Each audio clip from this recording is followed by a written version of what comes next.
Pada kesempatan ini saya hanya ingin mengajak bahwa di dalam melaksanakan ibadah puasa Ramadan ini, marilah kita mengadakan evaluasi. Kenapa demikian? Barangkali secara jujur, walaupun agak berat, saya masih harus berkata, masih banyak di antara kita umat Islam yang di dalam melaksanakan suatu ibadah terjebak dalam rutinitas ritual. Saudara-saudara kaum muslimin rahimakumullah, jenis puasa yang ketiga kita kenal dengan puasa wajib, dan ini kita laksanakan pada bulan suci Ramadan. Tentang teknis pelaksanaan ibadah puasa di bulan Ramadan sudah pernah saya bicarakan pada pertemuan tentang Ramadan dan Idul Fitri. Pada kesempatan ini saya hanya ingin mengajak bahwa di dalam melaksanakan ibadah puasa Ramadan ini, marilah kita mengadakan evaluasi. Kenapa demikian? Barangkali secara jujur, walaupun agak berat, saya masih harus berkata, masih banyak di antara kita umat Islam yang di dalam melaksanakan suatu ibadah terjebak dalam rutinitas ritual. Apa itu rutinitas ritual? Itu bahasa susah. Berhubung saya tidak ingin bicara yang susah-susah, kita bicara yang mudah-mudah saja.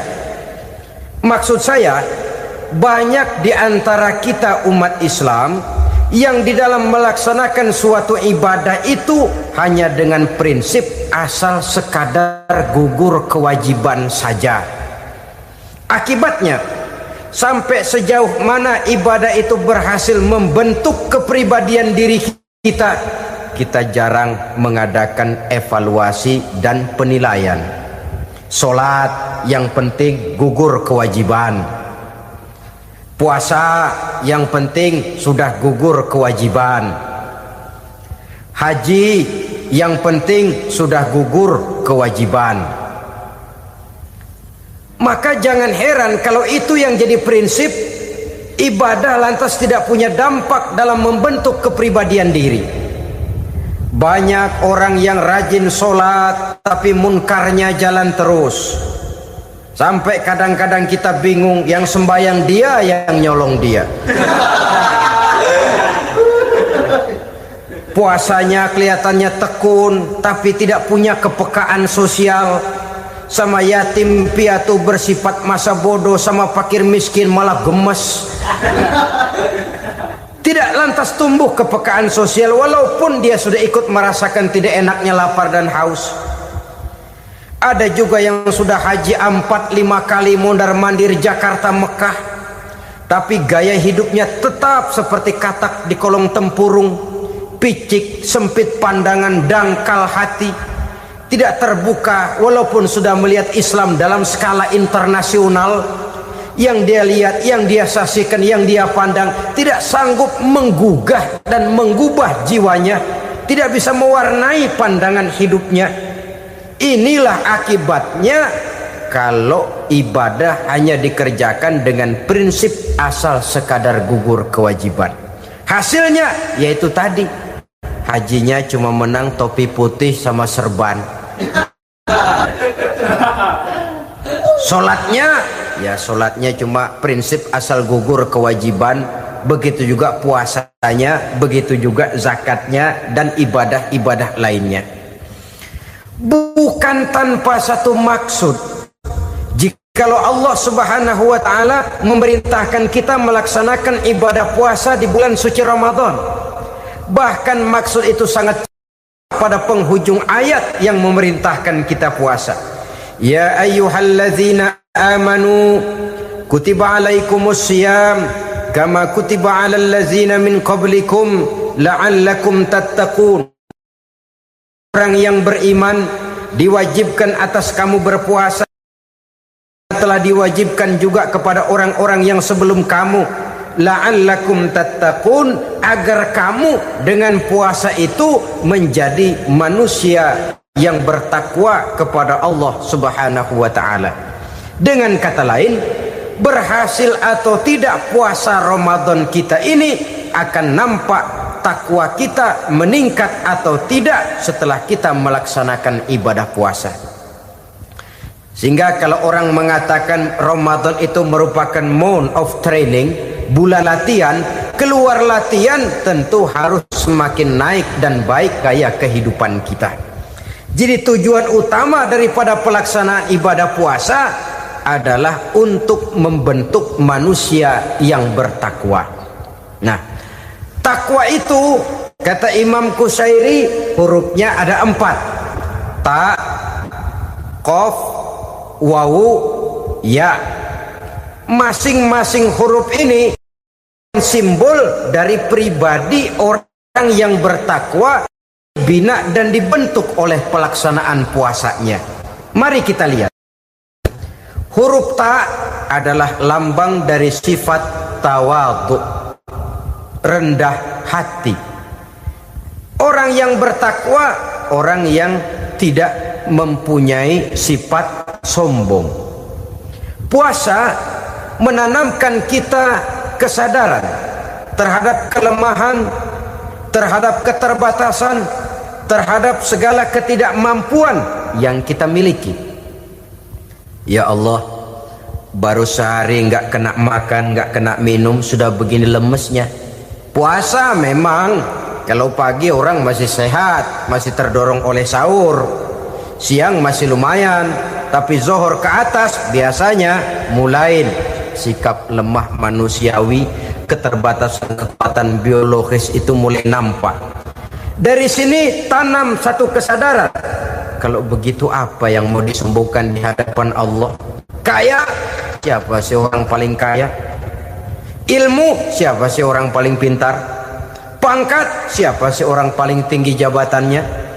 Dari sifat semacam ini lahir introspeksi, rasa mawas diri, timbul sifat tawaduknya, rendah hatinya, tidak melonjak menjadi angku dan sombong lantaran sedikit kemampuan dan kekuatan yang dimilikinya.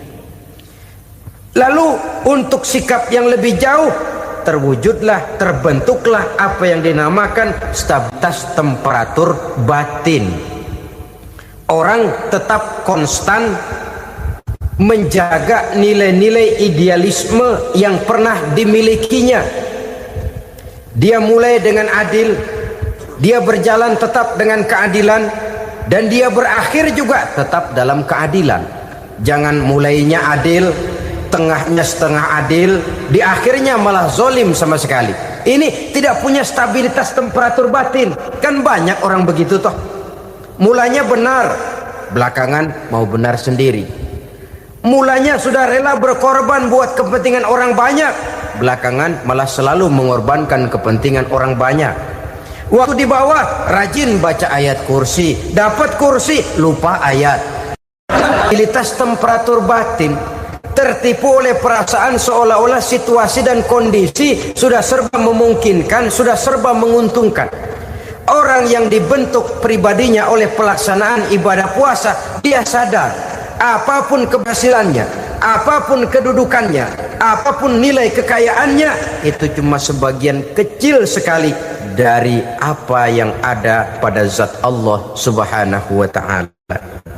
Hati tidak takabur, sesuai dengan namanya takabur dari kalimat takabbaro ya takabbaru, membesar-besarkan diri. Orang yang suka membesar-besarkan diri, orang yang tidak yakin bahwa dirinya orang besar, lalu dibesar-besarkan dirinya. Sebenarnya itu sudah satu sikap di mana dia tidak percaya kepada diri sendiri. Dirinya sebenarnya bukan apa-apa, cuma ingin dianggap besar, lalu dibesar-besarkan. Takabbur namanya. Puasa sekali lagi melatih kita menanamkan kesadaran akan kelemahan dan keterbatasan kita sebagai makhluk. Itu sikap tawadhu. Fir'aun, saudara tahu Fir'aun Lama-lama dia jadi raja, lupa diri dan lupa daratan, melonjak menjadi angkuh dan sombong, sampai kepada puncak kekurang ajarannya, memproklamirkan dirinya menjadi Tuhan. Hitler juga begitu. Pendeknya, orang manakala tidak ada kesadaran tentang dari mana segalanya berasal dan kemana segalanya akan kembali, dia mudah out of control. Kalau sudah out of control, maka dia akan melakukan perbuatan yang melampaui batas. Itu yang pertama. Jadi orang takwa, orang yang rendah hati, salah satu tujuan daripada pelaksanaan ibadah puasa menanamkan sikap rendah hati. Dari sikap rendah hati ini yang timbul lalu apa? Kepekaan sosial. Kalau saya puasa, saya sudah merasakan bagaimana tidak enaknya lapar. Saya sudah merasakan bagaimana tidak enaknya haus. Tapi bagaimanapun, saya lapar cuma sebentar, saya haus cuma sebentar. Selesai maghrib, lapar saya hilang, haus saya hilang. Bagaimana yatim piatu, orang-orang tua jompo yang perlu santunan, orang-orang miskin yang terkapar di kolong-kolong jembatan, yang tiap hari merasakan perasaan seperti ini tanpa tahu kapan hidup dan nasibnya akan berubah. Tidur beratapkan langit, berselimut koran.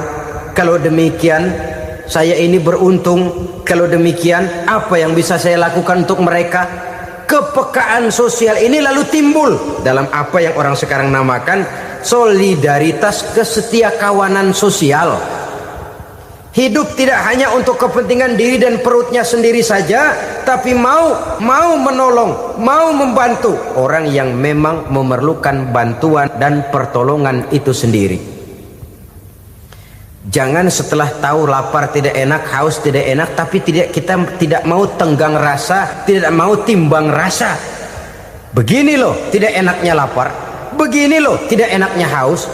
Ini terjadi pada diri saya masih mampu, masih berbuka puasa. Bagaimana yang tiap hari merasakan seperti ini?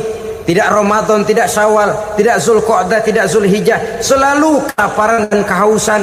Dari sana timbul kepekaan sosial. Lalu lahirlah sikap pemurah, dermawan, mau menoleh ke kiri dan ke kanan. Bahkan Al-Quran itu sampai mengancam betul. Ara'aital ladzi yukadzibu bid-din fadzalikal ladzi yad'ul yatim wa la mendustakan agama. Islam mendustakan Islam. Salat dia tapi mendustakan salat. Puasa dia tapi mendustakan puasa. Siapa mereka itu? Fadzalikal ladzi yad'ul yatim. Merekalah orang-orang yang meninggalkan anak-anak yatim. Wala yahuddu ala ta'amil miskin, dan tidak pernah memberi pertolongan, tidak memerintahkan memberi makan kepada fakir miskin, walaupun dia berada pada posisi dan kondisi yang memang dia mampu. Nah, kalau dia tidak mampu itu lain soal. Dia mampu, dia tahu dan dia diam saja. Itu termasuk yukadzibu biddin. Orang-orang yang mendustakan agama. Berlindung kita kepada Allah, jangan sampai termasuk ke dalam kelompok itu. Yang kedua, saudara, huruf takwa itu qaf. Qaf adalah lambang dari sifat qanaah.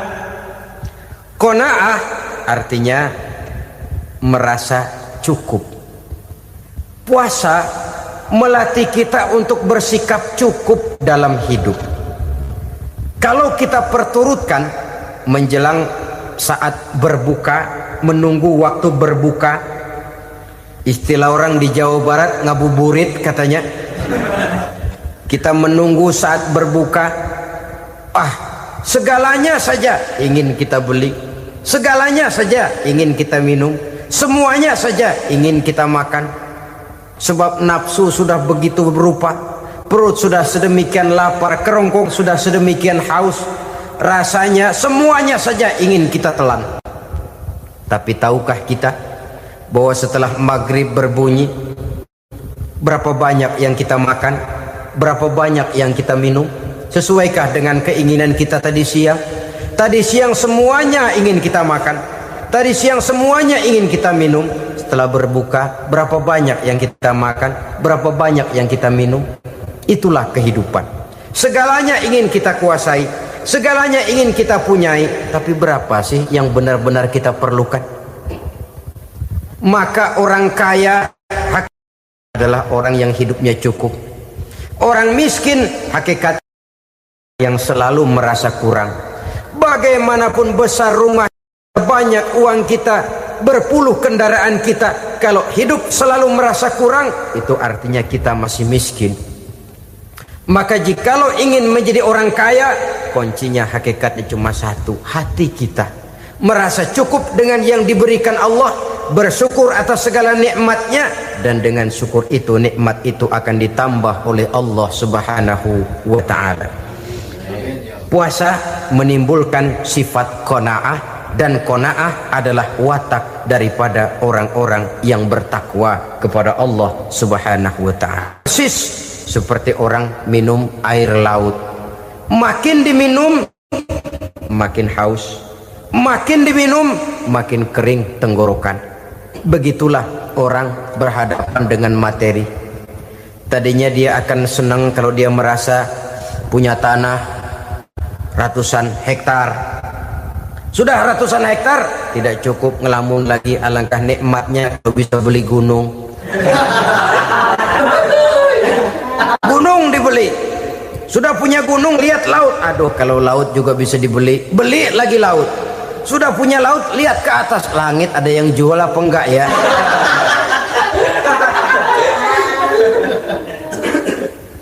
Seperti orang berhadapan dengan air laut yang makin diminum makin membuat kita haus dan makin kering tenggorokan ini. Maka itu harus dihentikan. Sikap untuk menghentikan itu tidak lain adalah dengan sifat qanaah itu tadi, merasa cukup dengan apa yang diberikan Allah, mensyukuri nikmatnya. Itu yang kedua. Yang ketiga, pada kalimat takwa ada huruf wawu. Wawu adalah simbol dari sifat wara dengan ain. Wara, orang yang terpelihara dirinya baik dari yang syubhat, lebih-lebih dari yang haram.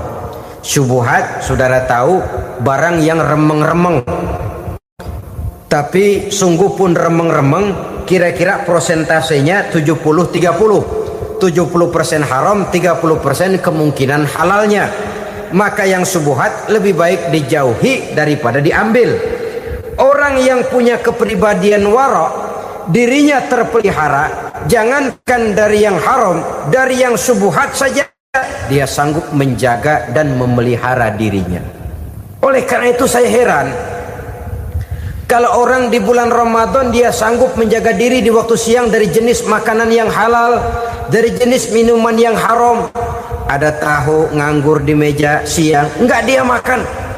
Ada air teh nganggur di meja siang, enggak dia makan. Padahal itu jenis makanan dan minuman yang halal. Tapi ketika datang maghrib, dia berbuka dengan makanan yang dibeli dari uang yang dihasilkan dengan cara yang haram. Bukankah itu sesuatu yang terbalik? Bukankah dengan demikian sudah tidak lagi menimbulkan sikap yang bisa memelihara dan menjaga kepribadian diri? Orang yang membiasakan diri terpelihara dari yang syubhat apalagi yang haram, maka baik yang dipakainya, yang diminumnya, yang dimakannya terdirilah dari barang-barang yang baik yang dihalalkan oleh agama. Wara. Kemudian yang keempat, pada huruf kalimat takwa ada huruf yakin. Huruf ya simbol dari sifat yakin. Orang yang puasa dibentuk kepribadiannya mempunyai satu keyakinan yang tangguh, dan keyakinan adalah ciri daripada orang yang takwa. Kita lihat yang dipanggil melaksanakan ibadah puasa ini kan iman, karena memang sulit untuk melaksanakan puasa kalau tidak iman yang jadi dasar. Setidaknya seperti sudah pernah saya sampaikan, ibadah puasa ini memang sulit terkena penyakit show. Kalau kita sholat barangkali terangsang karena kelihatan orang lain. Kalau kita pergi haji mungkin jadi sugesti karena orang banyak tahu. Kalau kita bayar kita jadi terangsang karena banyak orang lihat. Tapi kalau sudah puasa, puasa itu kan yang tahu cuma kita dan Allah saja. Ya, kita sholat, orang lain lihat, kita jadi rada semangat. Kita pergi haji, orang lain banyak ngantar, kita semangat. Kita bayar zakat, orang lain banyak saksikan, kita bersemangat. Tapi kita puasa, siapa yang mau nyaksiin kita puasa? Siapa yang mau memuji kita puasa? Siapa yang mau menyanjung kita puasa? Itu cuma urusan kita dan Allah. Oleh karenanya, dasar daripada pelaksanaan ibadah yang haus tenggorokan, segalanya jadi nikmatan. Tidak ada kerja yang lebih indah selain kerja yang didasarkan kepada satu keyakinan bahwa yang kita kerjakan itu adalah sesuatu yang benar. Dalam hal ini sesuatu yang diperintahkan oleh Allah Subhanahu wa taala kepada kita. Saudara-saudara kaum muslimin rahimakumullah. Demikianlah titik evaluasi kita. Jangan berpuasa hanya dengan prinsip asal sekadar menggugurkan kewajiban saja, yang akan berakibat Ramadan tahun ini berakhir begitu, Ramadan terjebak menjalani rutinitas ritualnya saja.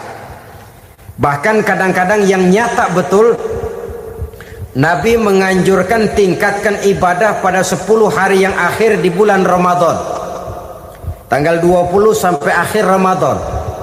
Yang kita praktekkan malah kegiatan ibadah kita justru menurun pada 20 Ramadan yang akhir. Coba lihat 20 Ramadan ke atas, itu pasukan tarawih paling kelas 60-70 tahun ke atas. Kemana yang lain? Sudah berpikir menghadapi lebaran, berpikir pulang mudik, berpikir macam-macam. Akibatnya konsentrasi ibadah lalu buyar. Dianjurkan Rasul tingkatkan ibadah pada 10 hari yang terakhir. Kita malah makin ke akhir makin lancip.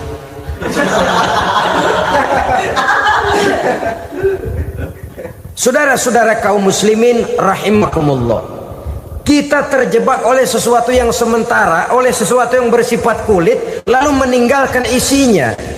Padahal jikalau kita tidak mengisi Ramadan dengan kegiatan ibadah, berarti kita tidak keluar dari Ramadan dengan jiwa yang baru yang sudah ditempa oleh pengalaman ibadah di bulan Ramadan. Artinya kita tidak kembali kepada fitrah, kesucian seperti saat kita dilahirkan. Lalu kalau kita tidak kembali kepada fitrah, apa yang mau kita rayakan pada Idul Fitri itu? Di mana letak kegembiraan kita? Di mana letak kebahagiaan hati? Kembalikah kita kepada fitrah? Tidak. Benarkah puasa yang kita kerjakan? Kelihatannya juga tidak. Adakah dampak dari pelaksanaan ibadah dalam pribadi kita? Tidak. Kadang-kadang Ramadan selesai malah teriak merdeka.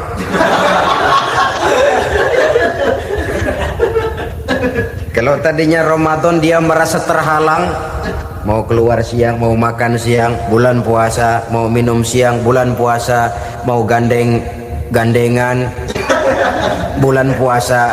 Ramadan selesai, kibarin bendera, teriak merdeka, lalu kembali merajalela. Saudara-saudara, dampaknya tidak akan kelihatan. Padahal puasa yang baik, la'allakum tattaqun, membentuk manusia yang bertakwa kepada Allah Azza wa Jalla. Nah, sekarang apa kemudahan dan keistimewaan yang akan diberikan Allah kepada mereka yang sampai kepada tingkat takwa ini? Al-Quran menjelaskan, pertama, may yattaqillaha yaj'al lahu makhraja. Barang siapa yang bertakwa kepada Allah Subhanahu wa taala, maka dia akan diberikan makhraja. Makhraja itu jalan keluar dari segala macam kesulitan. Jalan keluarnya ada saja. Menurut ukuran kemampuan dia tidak mungkin, mustahil, tidak bisa, mana mungkin. Tapi pada waktunya ada saja jalan keluarnya. Termasuk jenis yang yaj'al lahu makhraja. Orang yang bertakwa kepada Allah selalu diberikan jalan keluar dari segala kesulitan yang dihadapinya. Siapa sih orangnya yang tidak pernah sulit dalam hidup ini? Siapa orang yang tidak pernah mengalami kesulitan? Tapi kadang orang menilai itu kelihatannya hidupnya enak aja ya, kayaknya nggak pernah mengalami kesulitan. Sebenarnya bukan tidak pernah mengalami kesulitan, Allah selalu memberikan jalan keluar dari segala kesulitan yang dihadapinya. Lah kalau Allah yang memberikan jalan keluar, tentu sangat mudah sekali. Orang yang bertakwa diberikan jalan keluar dari segala macam kesulitan. Satu. Yang kedua, wa yarzuqhu min haitsu la yahtasib. Dia akan diberikan rezeki oleh Allah dengan jalan yang tidak disangka-sangka. Rezekinya datang dengan cara yang tidak disangka-sangka. Gajinya mungkin kecil tapi penghasilannya gede, kan itu yang penting. Gaji dan penghasilan kan lain tuh. Boleh jadi gaji kecil asal penghasilan gede, kan nikmat hidup itu. Nah, penghasilan ini ada yang bisa kita perkirakan. Bisa kita perkirakan. Misalnya gaji itu tadi. Kalau saya kerja, gaji saya begini. Ada rezeki yang masuk min haitsu la yahtasib. Tidak kita sangka-sangka, tidak kita duga-duga, tahu-tahu ada saja rezeki. Datang orang bawa persoalan yang mendatangkan hasil. Sebab rezeki, jodoh, maut memang seperti bayangan. Kita uber-uber dia lari, kita diem dia diem. Kan gemesin itu. Bayang-bayang itu begitu. Kita kejar, dia lari. Rezeki juga begitu. Kita diam, dia diam. Setengah mati yang namanya rezeki kita cari, kita uber, ngobek sampai ratusan bohong kita kerjain. Tapi memang belum waktunya, ya sulit untuk tembus. Tapi kadang-kadang giliran kita nongkrong di rumah, datang orang bawain rezeki. Itulah yang namanya rezeki. Tapi ini untuk orang yang bertakwa. Kalau tidak punya kredibilitas takwa, jangan lalu pakai ayat ini. Diberikan Allah dengan rezeki dengan jalan yang tidak disangka. Kan ada ayatnya dah. Kita mah manteng aja di rumah dah. Ntar juga tuh rezeki datang. Ini fasilitas yang diberikan kepada orang yang wa may yattaqillah, bertakwa kepada Allah, yarzuqhu min haitsu la yahtasib, diberikan rezeki dengan cara yang tidak disangka-sangkanya. Maka kadar ketakwaan jangan membuat kita buruk sangka. Tuh orang ya nggak kemana-mana, duitnya ada aja. Kalau dia takwa, Allah berikan jalan keluar. Yang lantas ngelihat kiai orangnya ahli ibadah, ilmunya tinggi, akhlaknya luar biasa, takwanya tinggi, rezekinya lancar, lalu husnuzon nih kiai nggak kemana-mana, duitnya banyak, miara tuyul kali ini. Itu termasuk jaminan Allah yang masuk kategori min haitsu la yahtasib. Yang ketiga, yaj'al lahu min amrihi yusra, dimudahkan segala urusannya. Dimudahkan segala urusannya. Kemudian yang keempat, yukaffir anhu sayyiatihi wa yu'azzim lahu ajra, diampuni segala kesalahannya dan dibesarkan pahala kebaikan yang dikerjakannya. Maka mudah-mudahan puasa yang kita kerjakan mengantarkan kita kepada ketakwaan kepada Allah, dan takwa membuka janji Allah kepada kita di dalam kehidupan ini. Kenapa sih kita yakin Quran itu kitab suci? Pertama, ajarannya sesuai dengan fitrah manusia. Suatu kitab dinamakan suci kalau konsep ajarannya sesuai dengan fitrah. Contoh, ini laki-laki ini seneng nggak sama perempuan? Normal. Kalau nggak seneng saya ragu-ragu. Perempuan seneng nggak sama laki-laki?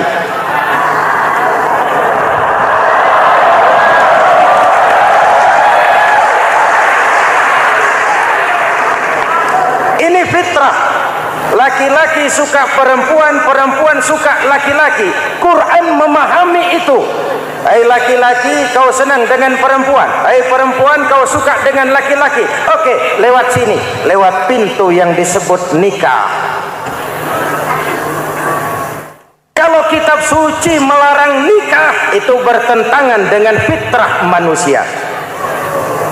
Maka dalam Quran, mulai dari umat sampai ulama dan segala profesi dianjurkan nikah. Kalau kiai tidak boleh nikah, saya pilih mengundurkan diri, Pak.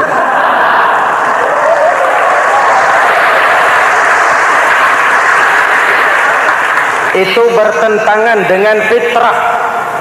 Lagian mubazir dikasih perabotan nggak dipakai.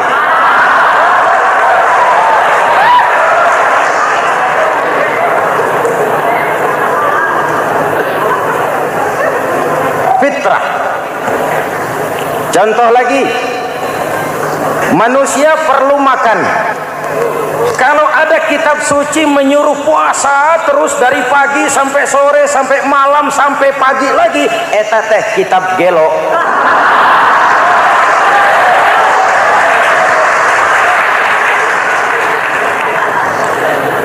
Quran sesuai dengan fitrah, puasa mulai dari imsak sampai datang waktu maghrib. Puasa ngebleng dari pagi sampai sore sampai malam merusak kesehatan. Malam berpuasa boleh bergaul dengan istri. Kenapa? Fitrah. Kalau siang tidak boleh, malam tidak boleh, sebulan penuh panas kepala.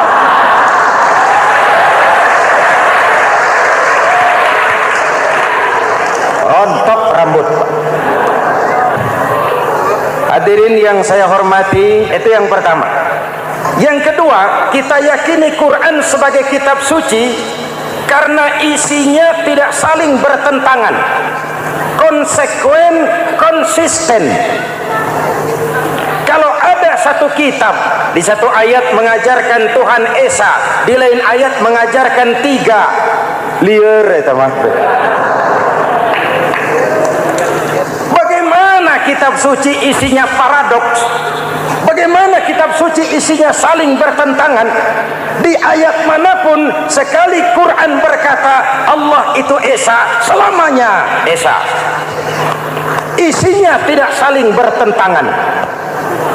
Lalu yang ketiga, kita yakini Quran kitab suci karena dia bersih dari intervensi manusiawi. Sejak turunnya Al-Quran menantang, jikalau kamu ragu terhadap Quran yang kami turunkan kepada hamba kami Muhammad, kamu anggap itu cuma bikinan Muhammad. Kalau Muhammad bisa, kamu tentu bisa.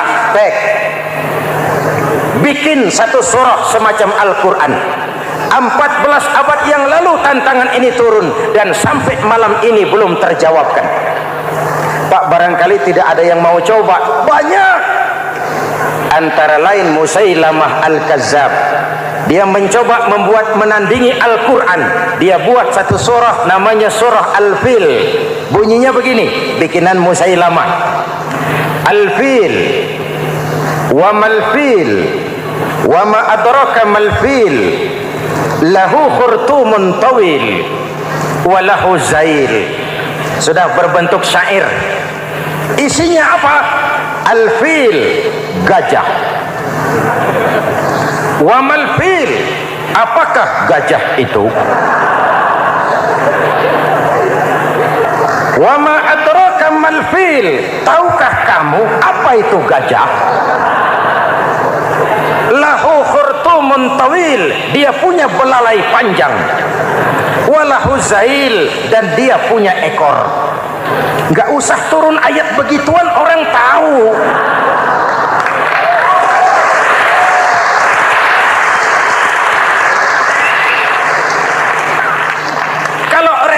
Mendekati, maka isi jauh panggang dari api. Kitab suci bersih dari campur tangan manusiawi. Maka Al-Quran, ke bahasa apapun dia diterjemahkan, naskah aslinya tetap ikut. Dia boleh diterjemahkan ke bahasa Sunda, bahasa Jawa, bahasa Padang, bahasa Inggris, bahasa Jerman, bahasa Belanda, naskah aslinya tetap ada. Kenapa? Bahasa ke bahasa perbedaannya sering frontal. Kalau dari gelas menjadi gelas, eta mah caket. Dari lamp menjadi lampu, itu masih serumpun.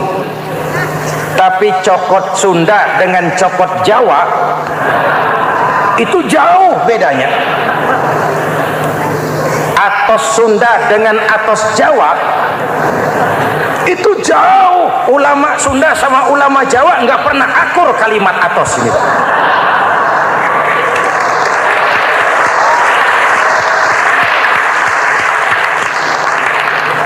Inilah kebenaran janji Allah, inna nahnu nazzalna dzikra wa inna lahu lahafizun. Kami yang turunkan Al-Quran, kami yang akan menjaganya. Ribuan orang hafal Al-Quran. Lalu apa pesan-pesan misi utama Al-Quran? Pertama, menegakkan tauhid. Ini yang lebih dahulu, membentuk kualitas sumber daya manusia dengan menanamkan nilai-nilai keimanan, membebaskan dari ketergantungan kepada benda. Ya ayyuhan nasu ubudu rabbakumul ladzi khalaqakum. Hai manusia, Tuhanmu yang perlu kau sembah hanyalah Tuhan yang telah menciptakan kamu. Jangan menyembah Tuhan yang tidak pernah menciptakan kamu. Mengapa kau menyembah harta padahal dirimu lebih berharga dari harta? Kenapa kau menyembah pangkat dan jabatan padahal dirimu lebih berharga dari pangkat dan jabatan?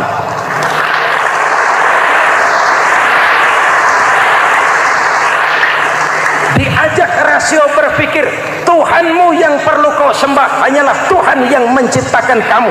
Dan Tuhan yang menciptakan kamu itu Tuhan yang lam yalid walam yulad, yang laisa kamislihi syai'un, dan itulah Allah Subhanahu wa ta'ala. Ayo orang teh, ayeuna teh boleh pakai teh, ayeuna teh kita teh kalau kepada syirik jali, syirik yang terang-terangan, insya Allah tidak. Nyata-nyata menyembah berhala, tidak. Nyata-nyata menyembah pohon, tidak. Nyata-nyata berkeyakinan Tuhan lebih dari satu, tidak. Tapi kita sering terjebak pada syirik kecil, syirik khafi, syirik yang tersamar. Saya sejak pakai cincin ini, jangankan anak gadis, nenek-nenek ngelihat saya cincin. Jangankan anak gadis, nenek-nenek lihat saya lemes cincin. Ini saya sejak ada perkutut di rumah ini dagang lancar perkutut. Ini Ramadan, bulan penempaan nilai-nilai keimanan.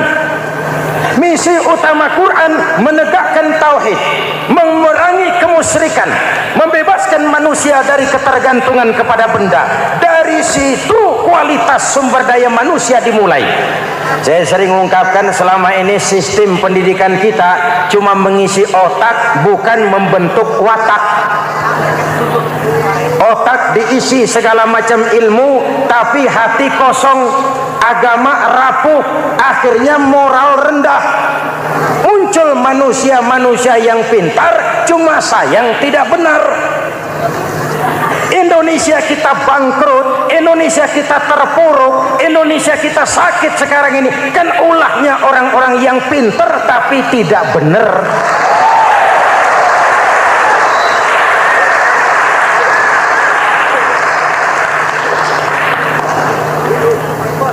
Saya bicara kayak begini, ini bukan pidato politik, ini nurani politik naon kadut.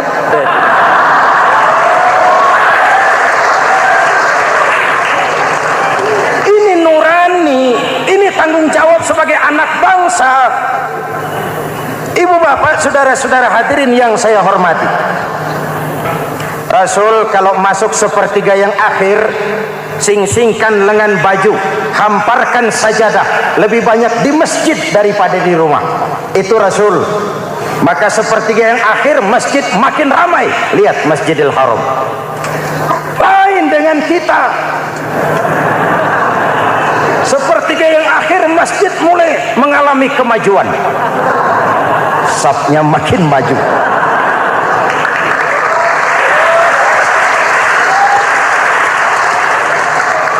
Pasar ramai, terminal beludak. Padahal sepertiga yang akhir itu puncak. Padahal di situ nilai tambah, dan anggap ini Ramadan terakhir yang diberikan Allah kepada kita. Kenapa? Memang tidak ada jaminan tahun depan ketemu Ramadan lagi.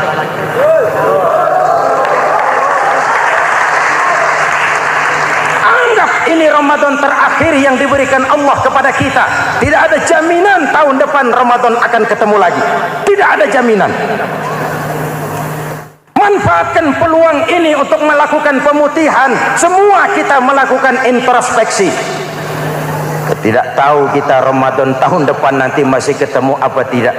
Sebagaimana kita tidak tahu kita masih hidup atau tidak. Hadirin yang saya hormati, misi kedua Al-Quran, persaudaraan, kebersamaan atas dasar keadilan dan kebenaran. Manusia bersuku-suku, ya. Manusia berbangsa-bangsa, memang itu diakui oleh Al-Quran.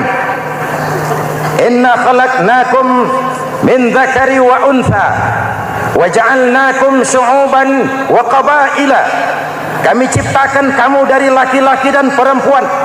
Kami jadikan kamu bersuku-suku dan berbangsa-bangsa. Apa tujuannya? Agar kamu saling mengenal satu dengan yang lain. Persaudaraan, kebersamaan atas dasar keadilan dan kebenaran. Yang terlepas dari ras. Dari manapun orang datang, apapun warna kulitnya, dari suku apapun ia dilahirkan, kalau akidahnya sama, itu kan saudara kita.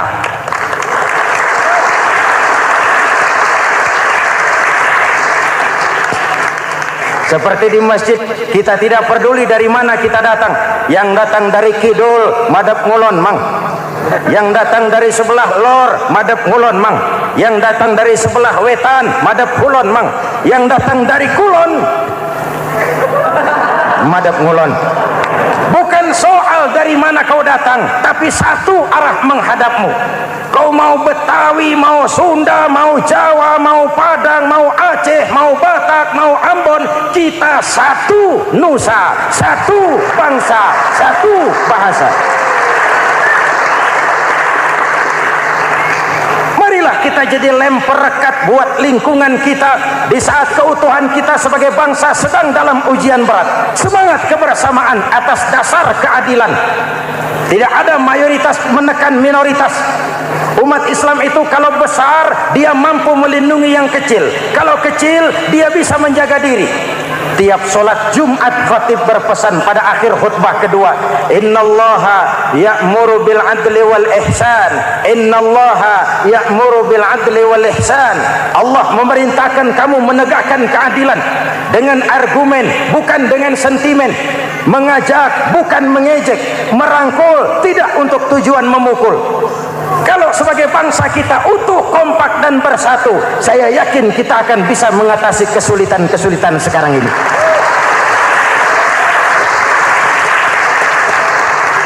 Kan kita prihatin kadang-kadang tawuran antar desa, antar RT, antar RW, antar kecamatan, sampai antar elit di atas. Makanya saya ulang lagi pesan ini, kalau elit di atas tawuran, jadilah penonton yang baik. Saudara-saudara kaum muslimin yang saya cintai, kita prihatin, kita seakan tercabut dari akar budaya kita sebagai bangsa. Kenapa kita yang berfalsafahkan Pancasila, kenapa kita yang berketuhanan yang Maha Esa tiba-tiba jadi beringas dan brutal? Ada maling ayam ketangkap, disiram bensin, dibakar hidup-hidup. Kok kita bisa begitu? Street justice, pengadilan jalanan mulai tegak. Iyalah kita tidak puas dengan kerja aparat kita, tapi jangan main hakim sendiri. Ini negara, bukan hutan.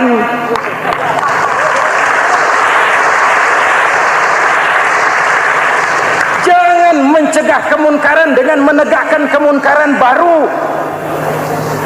Oleh hal-hal yang sepele yang mestinya kita bisa mencari jalan keluar dengan baik. Ayo luruskan saf, rapatkan barisan, satukan langkah, tautkan hati. Kita satu umat yang satu, diikat oleh Al-Quran. Hanya dengan kebersamaan kita akan mampu menata hari esok yang lebih baik atas dasar keadilan dan kebenaran.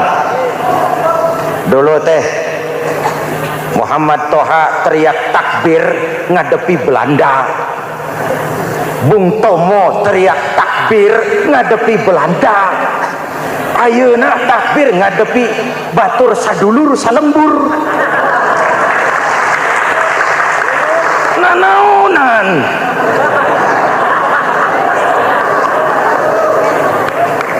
Bung Tomo teriak takbir, Muhammad Toha teriak takbir, yang dihadapi jelas penjajah Belanda. Kita ngadepi saudara sendiri, Allahu Akbar, yang sana teriak Allahu Akbar, setan tepuk tangan di tengah. Yuk kita rukun, yuk kita kompak, yuk kita bersatu, yuk kita pulang, yuk.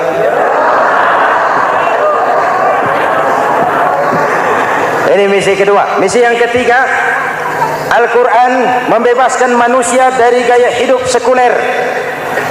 Quran mengingatkan, awas bung, ada hidup sesudah mati, ada akhirat sesudah dunia. Lebih untung orang yang percaya akhirat daripada yang tidak. Paling tidak hidupnya normatif. Contoh, saudara yakin akhirat ada, lalu saudara hidup baik-baik, menjauhi yang munkar, meninggalkan yang haram, saudara sujud, puasa, jihad, lalu saudara mati. Setelah mati ternyata akhirat tidak ada ruginya. Paling kurang kita sudah dicatat sebagai orang baik. Sebaliknya, saudara tidak percaya sama akhirat, lalu hidup seenaknya, judi, mabuk, zina, nipu orang, korupsi, tenggelam dalam kemunkaran, lalu mati. Setelah mati ternyata akhirat ada. Kemana anjen? Lebih untung orang yang percaya akhirat ketimbang yang tidak. Hidupnya ada rem. Iya pak, saya kepengen banyak uang, tapi kalau main judi nanti di akhirat bagaimana? Iya, saya kepengen jadi orang kaya, tapi kalau korupsi, nipu orang, buka peternakan tuyul, nanti di akhirat bagaimana? Gaya hidup yang berkeseimbangan, ada hidup sesudah mati dan ada akhirat sesudah dunia. Yang keempat, Quran membebaskan manusia dari belenggu kebodohan. Quran ayat yang pertama turun sudah berkata, Iqra, baca, kamu jangan jadi bodoh. Kebodohan menimbulkan kemiskinan, kemiskinan mendekatkan kepada kekufuran. Yang kelima, ini kado buat ibu-ibu, Quran mengangkat harkat, derajat dan martabat kaum wanita. Sebelum Quran turun, sebelum Islam datang, nasib wanita sangat menyedihkan. Dilahirkan hanya untuk melahirkan. Kalaupun berperan, peranannya tidak lebih segitiga. Dapur, sumur, kasur. Kasur, sumur, dapur. Dapur, sumur, kasur. Wanita dilecehkan, sekadar alat pemuas nafsu. Datang Islam, Rasul terenyuh, An-nisa imadul bilad. Wanita adalah tiangnya negara. Jikalau baik wanita, baik negara. Jikalau rusak wanita, hancur negara. Karena wanita, negara jaya. Betul? Karena wanita, negara hancur. Betul? Maka wanita adalah bidadari yang kadang-kadang setan. Kadang-kadang.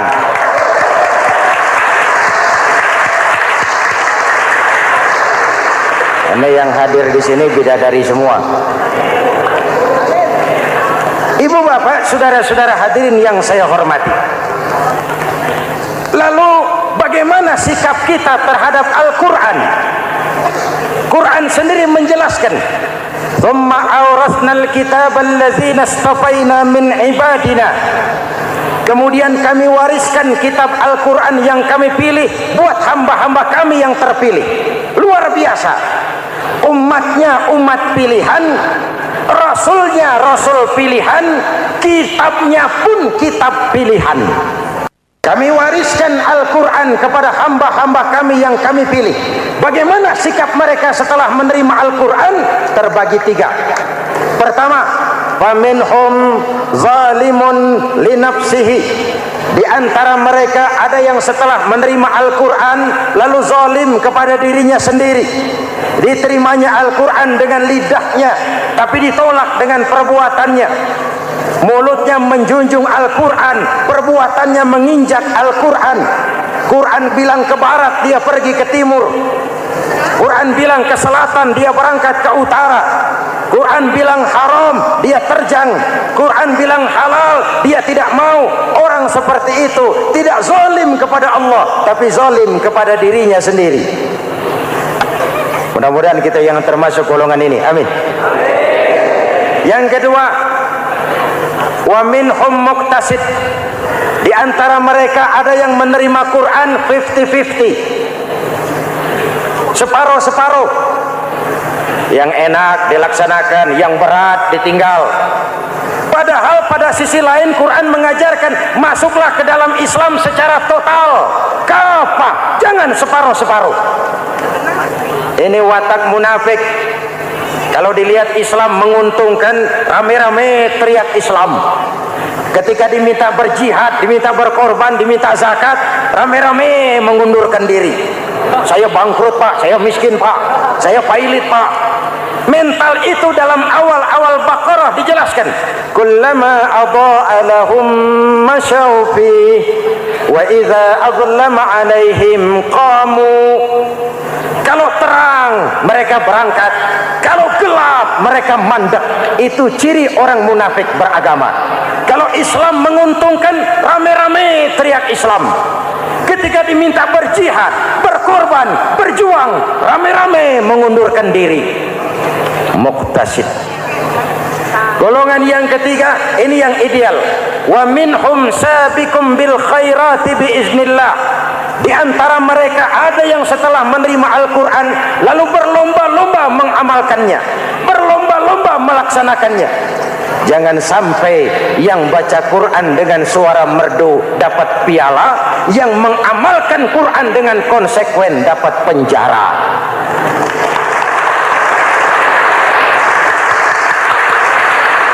Itu ironi, itu menyedihkan, itu memilukan, dan itu memalukan. Pilihan terserah kita. Satu hadis Rasulullah mengajarkan begini: man ja'alal Qur'ana amamahu qadahu ilal jannah, wa man ja'alal Qur'ana khalfahu saqahu ilan nar. Siapa yang meletakkan Quran di depannya, dijadikannya Quran sebagai imam, Quran akan membimbing dia ke surga, surga dunia, lebih-lebih surga akhirat. Sebaliknya, siapa yang meletakkan Quran di belakang, dibelakanginya ajaran Quran, Quran akan mendorong dia ke neraka, neraka dunia, lebih-lebih neraka akhirat. Quran imam apa makmum?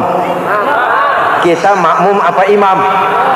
Makmum ikut imam apa imam ikut makmum? Makmum ikut imam. Jikalau Quran adalah imam, jikalau kita adalah makmum. Ke barat kata Quran, ke barat kita berangkat. Ke timur kata Quran, ke timur kita menuju. Halal kata Quran, itu yang kita ambil.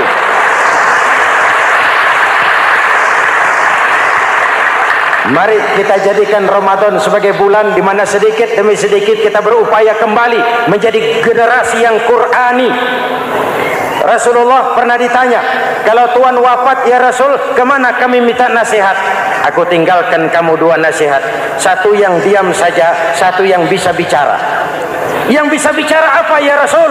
Al-Quran. Minta nasihat Quran. Yang diam saja apa ya Rasul? Maut. Dalam hidup ada dua nasihat. Nasihat yang bisa bicara, Al-Quran. Nasihat yang diam saja, maut. Mau dagang, minta nasihat Quran. Mau bertetangga, minta nasihat Quran. Itu nasihat. Nasihat yang kedua, diam saja, tahu-tahu datang maut. Makanya anggap ini Ramadan terakhir yang diberikan Allah kepada kita, karena tahun depan tidak ada jaminan kita bertemu Ramadan. Manfaatkan 10 yang akhir untuk meningkatkan nilai ibadah kita kepada Allah Subhanahu wa taala. Pada pertemuan kali ini secara khusus kita akan membicarakan tentang puasa ini. Kita akan mulai dari yang pertama, puasa sunnah. Sebagaimana yang kita maklum, sunnah adalah satu perbuatan yang apabila kita kerjakan berpahala, tapi apabila kita tinggalkan tidak merupakan dosa. Hanya saja ia merupakan barometer dan ukuran daripada orang-orang yang cinta kepada sunnah itu sendiri. Ada banyak jenis puasa sunnah ini. Yang pertama, puasa sunnah di bulan Muharram. Rasulullah sallallahu alaihi wasallam bersabda, "Afdhalus siyami ba'da Ramadan syahrullahil Muharram, wa afdhalus salati ba'dal fardhah salatul lail." Diriwayatkan oleh Muslim dari Abi Hurairah. Puasa yang paling utama sesudah puasa Ramadan tidak lain adalah puasa di bulan Muharram, dan solat yang paling afdol sesudah solat yang wajib adalah solat pada sepertiga malam yang akhir. Puasa di bulan Muharram merupakan puasa sunnah dan mempunyai nilai yang sangat besar dalam pandangan Allah Subhanahu wa ta'ala. Buat mereka yang mampu melaksanakan puasa sunnah di bulan Muharram ini, boleh melaksanakannya selama 10 hari. Hari yang pertama boleh juga 3 hari saja, atau setidak-tidaknya 1 hari daripada bulan Muharram. Yang kedua, puasa 10 hari daripada bulan Zulhijjah. Karena bulan Zulhijjah ini memang termasuk bulan yang dimuliakan oleh Allah Subhanahu wa taala. Pertama, di sana ada hari Tarwiyah, ada hari Arafah, ada hari kurban, ada talbiyah, ada pelaksanaan haji dengan segala manasiknya. Maka puasa sunnah di bulan Zulhijjah merupakan amalan yang sangat utama dan besar pahalanya dalam pandangan Allah Azza wa Jalla. Sebagian ulama menjelaskan, man shoma hazihil ayyam akramahullahu bi asyri asya'in. Siapa orang yang melaksanakan ibadah puasa sunnah pada hari-hari 10 di bulan Zulhijjah ini, Allah Subhanahu wa ta'ala akan memuliakannya dengan 10 macam perkara. Saudara, ini keuntungannya. Yang pertama, orang yang puasa di hari-hari 10 bulan Zulhijjah diberikan al-barakah fi umrihi, diberikan keberkahan pada umurnya. Setiap kita ingin memperoleh umur yang berkah. Umur yang berkah itu yang bagaimana? Apa yang jumlahnya panjang? Mungkin. Tetapi yang jelas, umur yang berkah ini adalah umur yang bisa dipertanggungjawabkan di hadapan Allah Subhanahu wa ta'ala. Artinya, umur yang diisi penuh dengan kebajikan, umur yang diisi dengan segala macam kegiatan ibadah, dan umur yang dengan demikian sungguh pun kita sudah mati, jasad terkubur dalam tanah, nama kita akan tetap hidup, dikenal orang oleh karena kebajikan yang kita kerjakan. Saya kira akan lebih merupakan azab ketimbang nikmat kalau orang diberikan umur panjang tapi hanya untuk menumpuk-numpuk dosa saja. Kan lebih baik mana? Umur pendek banyak pahala, umur panjang banyak dosa. Lebih baik mana? Saya yakin yang paling baik tentu umur panjang banyak pahala. Paling sial umur pendek dosa melulu. Sudah diberikan umur pendek, tidak seberapa, dosa berlipat ganda. Itu kalau orang kampung bilang tekor namanya. Rugi. Umur pendek hanya untuk menumpuk-numpuk dosa. Boleh jadi kalau umat-umat zaman dulu, saudara, mereka diberikan umur panjang. Nabi Adam, kita tahu Nabi Adam itu 2000 tahun umurnya. Nabi Nuh 950 tahun. Umatnya ya rata-rata segitu itu. Nah, kalau mereka misalnya punya umur 800 tahun, lalu 200 tahun mereka melakukan dosa, kan masih punya restan 600 tahun untuk taubat. Karena umurnya diberikan jatah panjang. Kita ini oleh Allah Subhanahu wa taala, umat Nabi Muhammad ini umurnya pendek-pendek. Kalau nyontoh Nabi 63 tahun saja. Kalau diberikan 70 tahun umur kita sekarang, itu sudah dapat jatah lebih 7 tahun. Alhamdulillah bahwa Allah memberikan saat-saat, waktu-waktu, tempat-tempat yang punya nilai istimewa, sehingga umur yang pendek ini bisa bernilai panjang, nilai ibadahnya bisa bernilai pahala seperti umat yang berumur panjang dahulu itu. Karena itu manfaatkan umur dengan baik, dan salah satu keberkahan daripada umur akan datang dengan melaksanakan ibadah puasa sunnah. Ini yang pertama. Yang kedua, az-ziyadatu fi malihi, berikan tambahan hartanya, menjadi orang kaya. Kaya apa? Kaya hati setidak-tidaknya. Karena dengan tekun dan rajin melaksanakan ibadah puasa, yang segera tertanam dalam jiwa seseorang merasakan cukup di dalam kehidupan. Itulah dia orang yang paling kaya, orang yang hidupnya paling cukup. Kalau orang sudah merasa cukup dalam hidupnya, maka itulah dia orang yang kaya. Saudara-saudara kaum muslimin rahimakumullah, puasa sunnah memberikan tambahan harta, usahanya berkembang, dengan demikian membawa keberkahan, hartanya makin bertambah, akan menunjang ibadahnya kepada Allah, lebih memantapkan dan membawa ketenangan dalam hidupnya. Itu termasuk berkahnya melaksanakan puasa sunnah itu. Yang ketiga, al-hifzu fi iyalihi, diberikan penjagaan, perlindungan terhadap keluarganya, anaknya sehat, sanak famili dan handai tolannya terjaga dan terpelihara dari segala malapetaka, dari segala mara bahaya, kesehatannya terjamin dan terpelihara.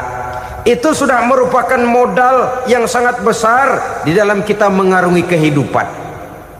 Sebab rasanya sulit untuk bahagia, duit kita banyak sekali, usaha kita selalu mendatangkan untung yang berlipat ganda.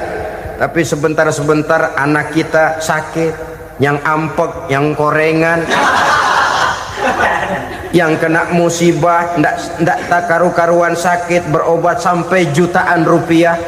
Itu kan sudah tidak membawa kebahagiaan. Uang masuk yang begitu banyak jumlahnya, habis akhirnya untuk berobat saja. Sebenarnya hitung-hitung ya seri-seri juga. Usaha berhasil, duit banyak, habis untuk berobat. Lah sama juga saudara-saudara. Jadi dengan demikian, biar duit kita banyak, asal keluarga pada sehat saja, udah enak bener itu. Duit banyak, ekonomi cukup, keluarga sehat, nikmat rasanya menjalani kehidupan ini. Yang kiamat sudah duit kagak barang seperak, keluarga ampek semua. Kiamat sudah. Saudara hadirin yang saya hormati, jadi yang ketiga, Allah memberikan pemeliharaan terhadap keluarganya. Satu kali orang dipelihara Allah, tidak satu kekuatan pun yang bisa mencelakakan. Satu kali orang disengsarakan Allah, tidak satu tenaga pun yang mampu menyelamatkannya. Itulah sebabnya perlindungan Allah, pemeliharaan Allah terhadap diri dan keluarga sangat kita perlukan di dalam kehidupan ini. Dengan melaksanakan ibadah puasa, kita mendekatkan diri kepada Allah. Dengan dekat kepada Allah, maka Allah pun dekat kepada kita. Sehingga dalam hadis qudsi dikatakan, ta'arraf ilallahi firraha ya'rifka fi syiddah. Ingatlah kepada Allah di waktu kamu senang, agar Allah ingat kepada kamu di waktu kamu susah. Yang kita laksanakan kadang-kadang sebaliknya. Waktu susah kita ingat Allah, waktu senang kita lupa Allah. Akhirnya nanti pada waktu kita melarat, kebelangsak, susah dan sebagainya, pertolongan tidak akan datang kepada kita. Benar, ta'araf ilallah firraha ya'rifka fisyiddah. Ingatlah kepada Allah di waktu kamu susah, ingatlah kepada Allah di waktu kamu senang, agar Allah ingat kepadamu di waktu kamu mendapat kesusahan. Umumnya watak manusia memang kalau sudah dapat susah, ingat kepada Allah waktu duduk, waktu berbaring, sambil tidur, dalam segala keadaan Allah disebutnya, Allah dimintakan pertolongannya. Tapi dikala dia berada pada posisi di atas angin, merasa senang, bahagia, Allah terlupakan. Saudara-saudara kaum muslimin, itu yang ketiga. Yang keempat, at-takfiru li sayyiatihi. Orang yang melaksanakan puasa sunnah itu diampuni segala dosa dan kesalahan yang telah dilakukannya. Dan yang kelima, at-tad'ifu li hasanatihi, diberikan balasan yang berlipat ganda dari segala kebaikan yang dikerjakannya. 1 berbalas 7, 7 bisa berbalas 10, 10 masih berbalas 100, masih ditambah dengan wallahu yudha'ifu liman yasha. Allah melipat gandakan pahala orang-orang yang dikehendakinya. Maka carilah satu kebaikan yang apabila kita kerjakan, dosa akan dihapus dan nilai pahalanya menjadi berlipat ganda. Satu kali kita bekerja, 2-3 pulau bisa kita raih dan kita jangkau. Yang keenam, orang yang melaksanakan puasa sunnah di bulan Zulhijjah, at-tashil li sakarati mautihi, diberikan kemudahan pada saat menghadapi sakaratul maut. Maut a mysterious problem. Dia adalah pintu yang setiap orang pasti akan memasukinya. Bahwa mati adalah mati, itu semua kita tahu. Tapi hakikat orang pada saat menghadapi mati itu kan berbeda-beda. Ada yang matinya itu gampang sekali, persis orang tidur saja, tidak nampak gelisah, tidak bikin susah yang hidup, tidak gelimpangan di tempat tidur, persis seperti orang mau tidur saja. Ada yang sulit sekali menghadapi sakaratul maut, gelimpangan di tempat tidur, bikin bingung orang yang nunggu. Kadang-kadang seperti kerbau digorok lehernya. Saudara-saudara, sulit menghadapi sakaratul maut. Oleh karena itu Rasulullah sallallahu alaihi wasallam sering beliau itu kalau berdoa membaca Allahumma hawin alayya fi sakaratil maut. Ya Allah, mudahkan saya di dalam menghadapi sakaratul maut. Rasulullah saja, saudara, orang yang ibadahnya paling banyak, orang yang hatinya paling bersih, orang yang akhlaknya paling luhur, masih berdoa semacam ini. Mohon dimudahkan oleh Allah agar mudah menghadapi sakaratul maut. Apalagi kita, terus terang kita ini paling-paling kelas muhtalid, bangsa sama pahala mau sama dosa doyan. Lebih perlu lagi menghadapi sakaratul maut, sehingga apabila malaikat maut datang menjemput nyawa kita, dimudahkan, jangan dibikin sulit, supaya mudah. Jadilah orang baik-baik. Biasanya kalau banyak yang mati, malaikat maut juga kali main-mainin dulu tuh orang, utak-atik, ditakut-takutin dan segala macam. Saudara hadirin yang saya hormati, maka menghadapi sakaratul maut ini merupakan kunci. Apakah seseorang bisa husnul khatimah atau bisa su'ul khatimah? Salah satu jalan untuk memudahkan diri menghadapi sakaratul maut, melaksanakan puasa sunnah di bulan Zulhijjah ini. Yang ketujuh, ad-diya'u li zulumati qabrihi, diberikan terang di alam kuburnya. Kubur, saudara tahu, saudara tentu sering lihat orang dimasukkan ke liang lahat, ditutup dengan papan, dinding ari kata kita di kampung, lalu diuruk lagi dengan tanah. Dalamnya liang lahat, gelapnya liang lahat, gelapnya diuruk dengan tanah, gelapnya di dalam kubur, tiga gelap yang menjadi satu. Bapak moyangnya gelap.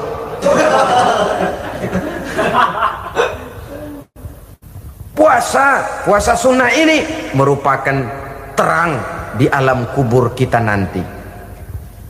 Yang kedelapan, at-tasqil limizanihi, diberikan keringanan pada timbangan di hari akhirat nanti.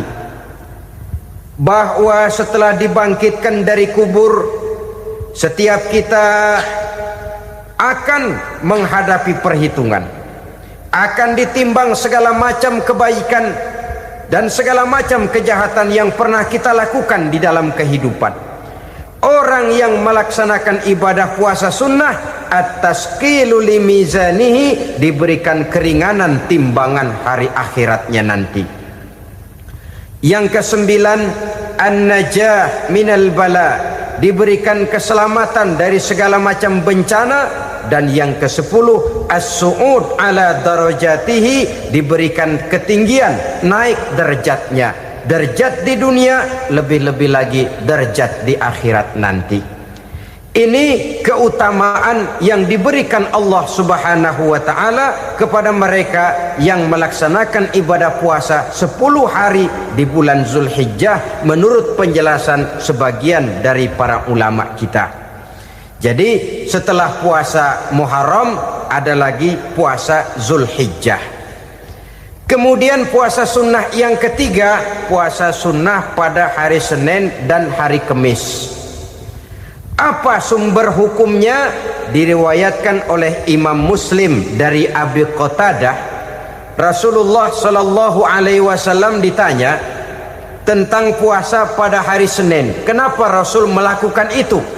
Beliau menjawab, zalika yaumu wulidtu fihi wa yaumu bu'istu au unzila alayya fihi. Hari Senin itu adalah hari di mana aku dilahirkan dan hari di mana aku dibangkitkan.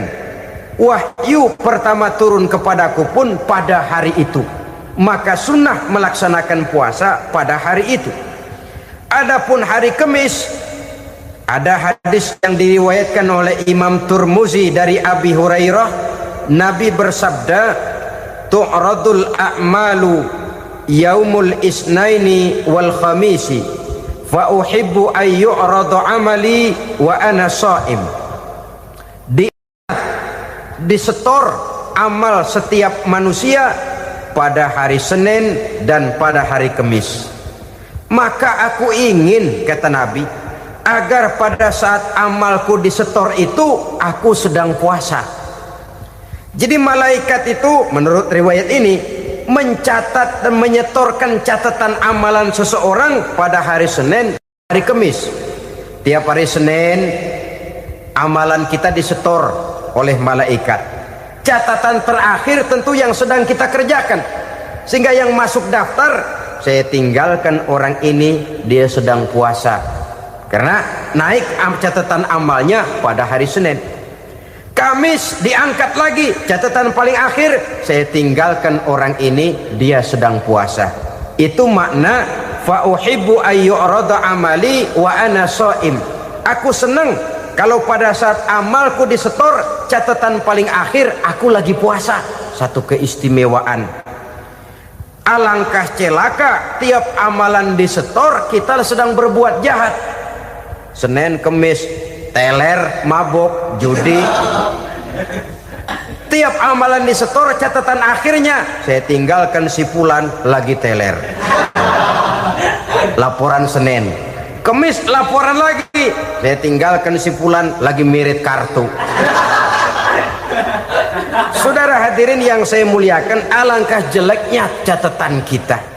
Oleh karena itu sunnah puasa pada hari Senin dan hari Kamis. Ini amalan sunnah saudara-saudara. Dan oleh karena ini amalan sunnah, sebagian ulama memberikan penjelasan, walaupun lupa niat, kalau sudah malam itu lupa niat, boleh niatnya sudah siang puasa sunnah ini, dengan catatan dari pagi belum makan apa-apa. Malam saudara lupa, tahu-tahu ingat ini hari Senin, dah jam 10, niatlah jam 10 itu, sah puasanya asal dari pagi belum makan apa-apa. Tapi kalau sudah dapat 2 piring baru niat jam 10, itu lain, ngojek namanya. Jadi puasa sunnah yang ketiga, puasa pada hari Senin dan hari Kamis. Yang keempat, puasa jenis sunnah yang keempat, puasa 6 hari di bulan Syawal. Diriwayatkan oleh Imam Muslim dari Abi Ayyub bahwa Nabi bersabda, "Man shoma Ramadhana summa atba'ahu sittan min Syawal kana kasyamid dahri." Barang siapa yang berpuasa di bulan Ramadan kemudian diikutinya dengan 6 hari di bulan Syawal, maka dia seolah-olah seperti orang yang berpuasa 1 abad lamanya. Allahu Akbar. Demikian besar keuntungannya. 6 hari di bulan Syawal sama dengan orang yang berpuasa 1 abad lamanya. Ini fadailul a'mal saudara-saudara. Jangan diartikan karena menang sudah puasa 6 hari bulan Syawal, Ramadan tahun depannya lantas nggak puasa. Kenapa? Ukurannya sudah 1 abad. Bukan itu pengertiannya. Ini mendorong orang memberikan ganjaran pahala yang sedemikian besar. 6 hari setelah Ramadan, artinya di bulan Syawal. Tidak pada hari pertama Syawal, karena haram hukumnya berpuasa pada hari fitri itu. 6 hari di bulan Syawal. Tinggal lihat yang mampunya saja. Boleh berurutan, boleh tidak berselang-seling, boleh, asal saja jumlahnya 6 hari selama masih bulan Syawal itu. Hari ini 3 hari lagi, 4 hari lagi, diselang-seling atau berurutan, itu juga lebih baik. Puasa sunnah 6 hari daripada bulan Syawal. Kemudian yang kelima, puasa sunnah 3 hari pada setiap bulan. 3 hari pada setiap bulan. Diriwayatkan oleh Imam Bukhari dan Muslim dari Abi Hurairah. Abi Hurairah bercerita, "Ausani khalili sallallahu alaihi wasallam bisalasin."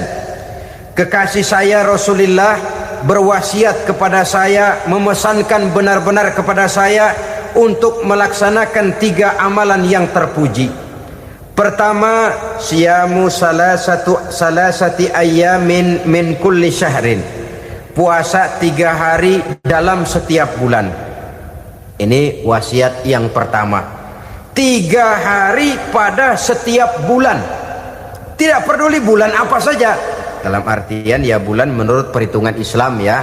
Muharram, Safar, Rabiul Awal, Rabiul Tsani, Jumadal Ula, Jumadil Akhir, Rajab, Sya'ban, Ramadan, Syawal, Zulqa'dah, Zulhijjah dan selanjutnya. 3 hari pada setiap bulan.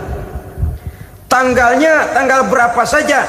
Lebih utama pada yang disebut Yaumul Bid, yaitu hari-hari di mana bulan menunjukkan purnama. Tanggal 13, tanggal 14 dan tanggal 15 pada setiap bulannya itu disunahkan melaksanakan puasa. Itu wasiat pertama, puasa 3 hari pada setiap bulan. Wasiat yang kedua, waraqatai duha, melaksanakan sholat duha sekurang-kurangnya 2 rakaat. Itu wasiat yang dipesankan benar kepada saya, kata Abi Hurairah. Pertama, puasa 3 hari pada setiap bulan. Yang kedua, usahakan jangan meninggalkan 2 rakaat minimal daripada sembahyang duha. Kita tahu sembahyang duha itu sembahyang sunnah di waktu pagi seketika matahari naik sepenggalahan. Sekurang-kurangnya 2 rakaat, sebanyak-banyaknya 8 rakaat. Di antara fadilah atau keutamaan daripada sholat duha ini yaitu menyangkut masalah rezeki dan usaha. Kemudian wasiat yang ketiga, wa an utira qabla an anama. Beliau sangat berwasiat kepada saya untuk sholat witir sebelum tidur. Artinya sholat malam sebagai amalan sunnah di dalam kehidupan kita. Jadi saudara-saudara, dalam hidup ini kita akan selalu berbentur dengan keperluan. Kalau pada satu saat kita sudah sampai kepada tahap berpikir ini keperluan saya, tentu hal-hal semacam ini akan kita kerjakan. Kita belum tergerak melaksanakan ini semua oleh karena barangkali kita merasa belum memerlukannya. Karena itu marilah kita berusaha di samping melaksanakan puasa yang wajib juga melaksanakan puasa yang sunnah di dalam kehidupan kita. Ini jenis puasa-puasa yang sunnah.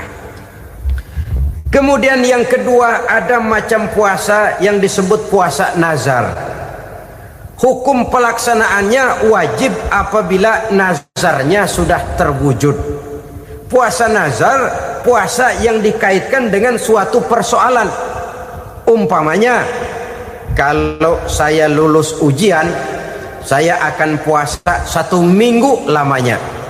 Begitu ujiannya ternyata lulus, dia wajib bayar nazarnya. Puasa 7 hari, tidak lagi sunnah tapi wajib karena dia nazarkan. Asal saja tidak sah nazar kepada yang makruh apalagi kepada yang haram. Umpamanya nazar kalau tembus 6 nomor mau puasa 3 hari. Itu nazar semacam itu bukan saja tidak sah tapi haram hukumnya. Tidak boleh nazar kepada yang makruh apalagi kepada yang haram. Jadi apabila maksud yang sudah kita niatkan tercapai, wajiblah nazar itu dibayar, yaitu kalau nazarnya sunnah melaksanakan ibadah puasa.